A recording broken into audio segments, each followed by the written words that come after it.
Hey everyone, James Reeves, tfbtv here at Thunder Ranch, my most favorite place possibly on the face of the earth, with one of my most favorite people on the face of the earth, Jack Daniel, one of the senior instructors here at Thunder Ranch and the operations manager. Congratulations on the promotion, by the way. Thanks. The titulars. But Jack is one of the people who I trust the most when it comes to gun industry knowledge, because this guy owes no one anything, and he's out here on the ranch. I mean, you're teaching classes how frequently, Jack? Dude, every week. Every week, and so he has seen it all. Everyone comes in with all their shit, and a lot of it breaks, and that is going to be today's video. So it's an honor to have you on here. And again, follow Jack's Instagram. I have said this before. Jack runs the best Instagram account, period. I mean that. I absolutely mean that. It's the most useful one by any measure, because social media sucks. We all know that. But yours is extremely useful because you'll take photos of the shit that breaks and provide a little narrative. What's the handle? TR Staff, JD? What is it? trstaff.jd or something like that. Yeah, something like that. I'll probably drop it in the video and maybe a link in the description so people can find you, because it's really effing cool. But I want to talk about the shit that breaks. Enough with the introduction. What is the most common failure that you see at Thunder Ranch courses? So a lot of everything breaks. If it's man-made, it has a potential to break, and at some point it will, and it's going to be different for everything. But a lot of what I see is just actually misinstalled things. So stuff not torqued down properly, levers not tightened down on QDs, no Loctite when needed, kind of things like that. And that just, a lot of times stuff will just fall off or lose zero, or they'll be shooting and stuff will be rattling around. And of course you get the, hey man, who installed this for you? Oh, my gunsmith, my brother, my brother-in-law. It wasn't ever them. So I think a lot of it is not that the gear is bad or the equipment is bad, but just their application of it could be better, right? And that leads to a failure in the gear. Is that most commonly seen with optics, maybe? Yeah, like so optics would be the number one. Rifle and pistol. Okay. Yeah, rifle and pistol. And what do people screw up with that? Like, what's just not torquing them down right? Yeah, not torquing them down right, lack of Loctite when needed, screwing it up. Installing the mount backwards, sometimes that is an issue. You know, one of the main things that I see in particular with rifles, and you know how we are with rifles, we want a set of emergency sights on the gun, like always want a set of emergency sights. And I hear the argument online and with, you know, maybe other instructors or whatever, and I'm not saying this in conflict, but just think about it. This is a tool to save my life.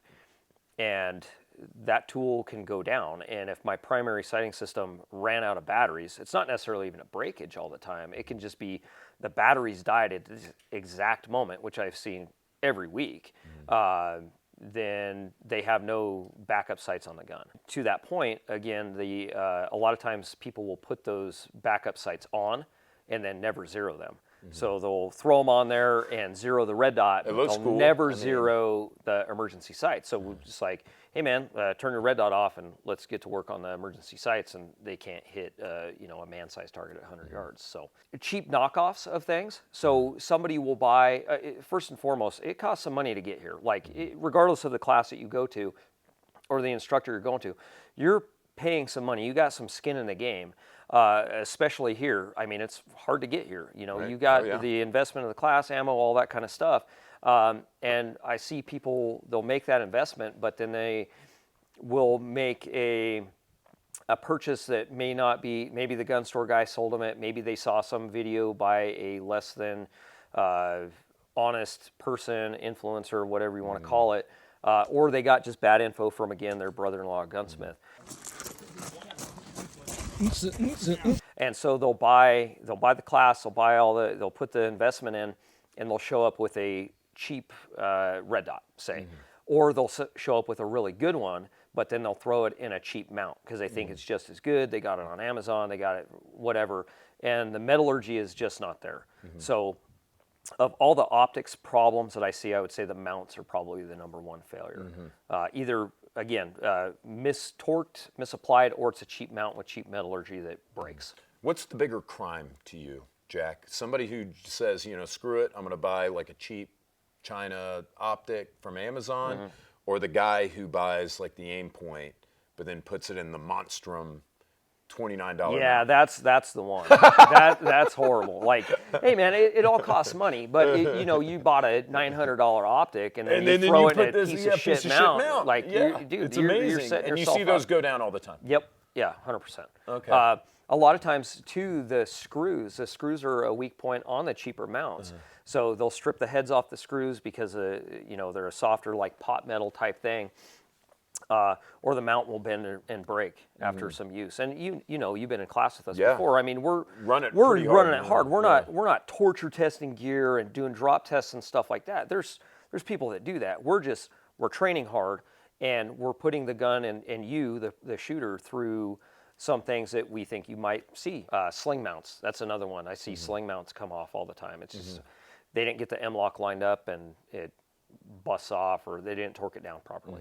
A lot of times with the pistol red dots, the factory screws, some of the dots may work just fine and be durable enough, but the factory screws are very brittle and, again, like that pot metal. So if you're going to mount a red dot, say like a Glock MOS factory mount, I've seen those come off a lot. I've seen them bend, I've seen them not break, but I've seen failure points there.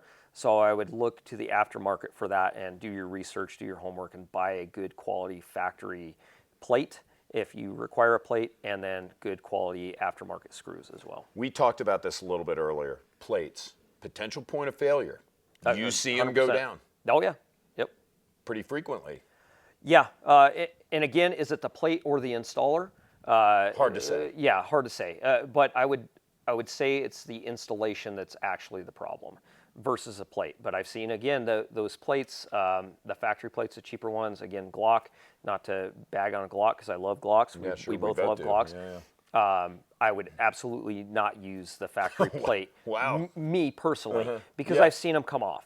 If you are looking at two guns that are relatively in the same ballpark in terms of quality, reliability, everything, how important is it to you to be able to get one that's got like a native footprint, like an RMR or whatever, versus being married to a plate system? Yeah, I would prefer to have a system that was not reliant. It was a direct thread. So the only potential failure point is going to be those screws versus two screws into a plate that's mounted via two screws into the slide itself. So if you think about it, you're stacking problems, potential problems that can happen. I don't like to be a negative person. So while we're here, why don't we talk about, maybe off the top of your head, some red dots that you've seen run through classes over and over and over, and you're like, these are really good. Very simple. Trigicons have always been good. The RMR has been good, especially the Gen 2 one. The Holosun, absolutely. Those have been like rock solid. That's killer. wild, isn't it? Yeah, I mean, I just thought years ago when they first came out, I'm like, another Chinese I thought it was piece garbage. Of shit. It's no, absolutely Not at all. Now Yeah. I'm several years into this, and yeah, they've been rock solid Yeah. to me. I have yet to personally have one fail. Or what about in the classes? I've seen a couple of them go down. We were talking about it off camera earlier, but a couple of the enclosed emitters, the 509Ts, I've had purge issues with those and battery drain issues with those. Aimpoint Acro 2, those have been good. Yeah, the first, whatever. I don't own one, but I've talked to a lot of people in class, battery failure or battery drain issues and stuff like that. The P2s have been a lot better. The Steiner MPS, in my opinion, is a rock solid enclosed emitter. I'm running one on my Nighthawk pistol, and I absolutely love that thing. There's no fisheye. The glass clarity's on point. Dot's great. I'm very happy with that. The cheap optics, I would absolutely stay away from. I think that the T2 is the best thing that's ever been made, ever. Aimpoint. Aimpoint T2. I agree. Comp M5 is pretty good. And then Vortex has always been really good. And we're talking about rifle optics or pistol optics. No, not so probably much, not. yeah. In fact, I got their new Defender in there that I'm just now trying out, and I like it so far. SIG optics. Mixed bag. Dude, yeah, their pistol optics. Maybe not so. As a matter of fact, we broke one yesterday. Yeah. So I've got to give credit to SIG. So I had a student yesterday. We're doing a red dot transition course. He's just trying to learn the red dot, and he didn't have the gun in the holster all the way, and he had a concealing garment over the top. And he went to draw the pistol, and the garment caught the pistol grip and knocked the gun on the ground. And so it fell from waist height. It hit on the edge here, and the glass busted out. This is a Romeo 1 Pro. And I don't know shit about it. I don't do drop tests. Like, I mean, I've got care. one, but I barely used it. So it broke. Interestingly enough, the dot is still visible through here. So I actually shot it after this, and I blew glass all over my face and all over my shirt, which was cool. But I could still use the freaking dot through there. So there's enough glass left that I can still use the see dot. it. It actually obscured, because of the breakage, it obscured the ability to use the iron sights very effectively. But the dot was still usable. I got on the phone with a friend of mine at SIG and was like, dude, this is the problem. And he had one here. So I called him at noon yesterday. I had one here at noon today to fix the student's gun. And he included a shroud for it to protect it from breakage. So they took care of the dude, which I really like. I'm not happy that the optic broke, which is why we're talking about it in the first place, but they took care of him. So that said, yeah, they're all across the board in terms of their stuff. They have an open emitter and closed emitter that you can take it off, like that Burris that you brought a couple years ago. Yep. And if you remember, I hated it. It fogged up. It fogged up, right? So the same thing. We're in 85, 90 degree weather a couple weeks ago, and it's the morning. We come out to the range, and the guy's like, "Hey man, what's wrong with my optic?" And it's fogged up. So I look at it, I'm like, yeah, dude, I don't know. And I didn't even know that they had made that thing, which is you can choose open or closed. And so we ended up just pulling the thing off, and then it was fine after that. I think it's a stupid ass idea. I think it is too. Yeah, That's dumb. I mean, so quit doing that, SIG. But thank you. Hand Burris, yeah. Yeah, with just the piece of plastic that goes over. Dumb. So quit doing absolutely that. Worthless. So they've got this little plastic roof right here that kind of slides over the top, and it makes the gun look like it's sealed, like the Aimpoint Acro or something. And that's so hot right now. I get it, but it isn't even worth having. Don't install it. On day one, it was either the cold or the melting snow or both. They got to it. So some moisture got into this optic, and it caused the objective lens, the inside of the objective lens, to completely fog up, and it was totally unusable because it completely dispersed my reticle. What about those Aimpoint Pros that come with their quick disconnect? They're good. So we actually, I bought a a bunch of those when I was at the PD, and we issued them, and they were good optics. They were good, and that's a $400 investment. ARs, box stock ARs that you see come through that hold up. So I think the most reliable one historically is going to be anything with a fixed front sight post. Like those, are you kidding me? Very hard to get those pins out, and that is never in a million years going to work loose. Like it's on that gun. So those have been very reliable. Really interesting. Okay. Yeah. In my opinion, the most reliable gun is going to be one with a fixed front sight post. It's going to reduce the failure points or potential failure points on the gun. Name names. What are the good ones? So I would start with Aero Precision. Really good stuff from them. BCM has always been really good. In fact, I told a guy today, he asked me on IG, hey, what's a good budget entry level?